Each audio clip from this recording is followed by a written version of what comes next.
Akewi aweso no yapo.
Plus de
la robo.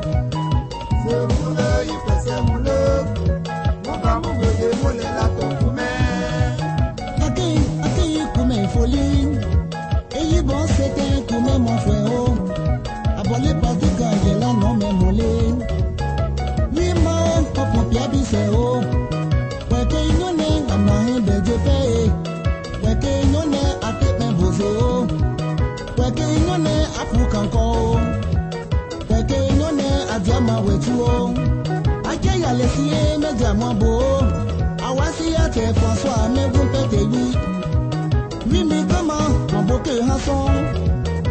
Oni kama okwa président o. Bise chike bon o labo milliardaire. Oni kama okwa bi beba o. Mama moya o lo shikane alaka. Oni kama okwa généraux.